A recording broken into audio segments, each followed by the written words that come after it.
This is my top 5 most realistic swordsmanship in games. Wait, does that make sense? Hi guys, this is my top 5 list of the most realistic swordsmanship in video games.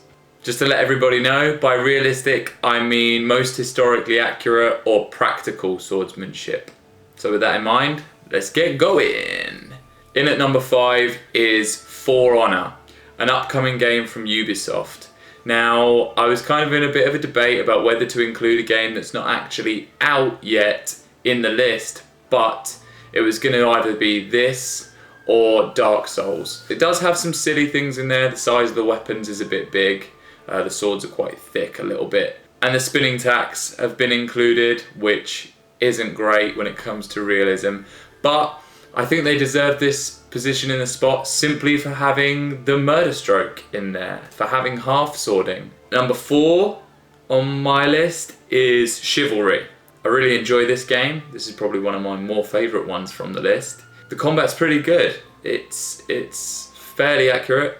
I like that the blocking system is based on directions. If you're attacked from the right, you defend to the right. If you're attacked from the left, you defend for the left. A lot of games just have a kind of light or heavy attack in them, but this one has different types of strike. So you've got a thrust, or you've got a strike from above, or you've got swings from the side, and each of them take a different length of time, so it makes sense to use them at different times. You've also got a shield breaking attack. If someone is defending, you break their defense and then attack them, which is nice. A lot of games don't have that. The defense is just broke by continual attacks of the same nature. In at number 3 is Mount and Blade, specifically Warband.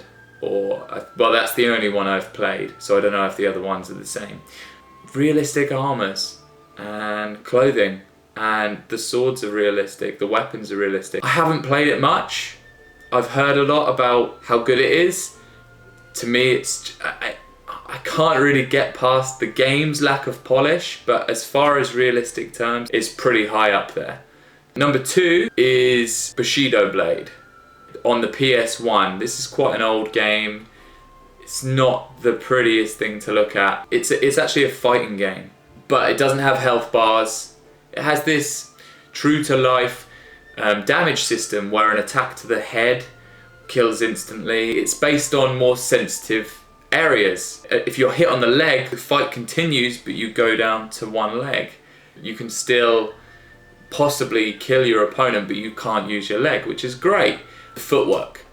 You know, a lot of games, some of them have got good swordsmanship, but they don't quite have the footwork right.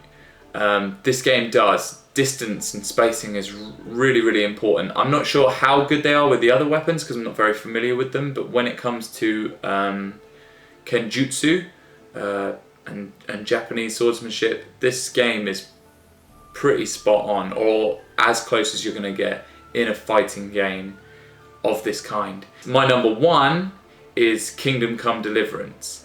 Now, the whole point of this game is to be as close to real combat as you can get in a video game. They're aware of all the drawbacks of video games. They're aware of the fact that you need enemies to telegraph moves, to give players the right amount of response time. They also know that, you know, not everybody's going to want to have to learn the intricacies of longsword combat in order to play their game. They know what the limits are, and they still want to keep it as authentic as they can. That's the aim of their combat system, and you can tell. It also helps that it's first person. You really feel like you're in the action. It's without doubt the closest game that's being worked on right now for swordsmanship. I know this one also isn't out, but I have played the beta, so I know what it's like. That's their goal. If you want to check out games with realistic swordsmanship, not saying that's important to a game. I like a lot of games with crazy swordsmanship in it. The Witcher's one of my favourite games. The swordsmanship's pretty out there. Shadow of Mordor, lots of games with crazy swordsmanship in. I love. Check them out if you're into that sort of thing. Thanks for watching, guys. Bye.